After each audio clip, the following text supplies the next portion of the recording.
Zažili to, čo by nechcel zažiť nikto z nás a kamera v ich aute to nakrútila. Kolegovi Marekovi Vnenčákovi sa podarilo vypátrať ruských turistov, ktorých pod Tatrami takmer pochovali padajúce stromy.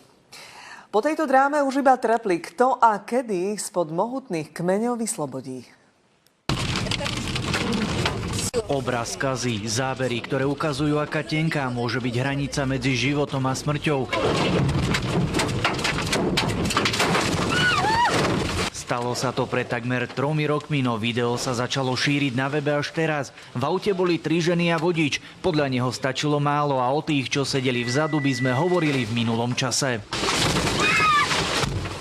Dva padajúce stromy sa zastavili len 20 cm od temena ich hlav. Naozaj nechýbalo veľa a v aute by boli 2 mŕtve telá. Pri pohľade na zničené auto nevedeli pochopiť, kde sa zrazu nabralo toľko šťastia a nikomu sa nič nestalo. Zostali však uväznení pod hradbou stromov a pritom stále bolo počuť, ako výchrica posiela k zemi ďalšie smreky. 100 metrov lesa padlo len v blízkosti nás. 4 dovolenkári z Moskvy neuviazli na ceste v Nízkych Tatrách, ako sa píše pod videom na internete, ale medzi Vernárom a Hranovnicou. Prebiť sa k ním snažili hasiči aj miestni pilčíci. My keď sme to tu prerezali, tu ďalej padali stromy, všetko to tu praskalo, boli sme mokrí, ale ani sme si to neuvedomovali, lebo to bol obrovský adrenalín. Až keď sa dostali k autu, pochopili, ako rýchlo a ducha prítomne vodič zareagoval. Je to macher, lebo dal sa s autom mierne podsvach a toho zachránilo. Keby pláslo príklad cez kabínu, tak je po nich, podľa mňa.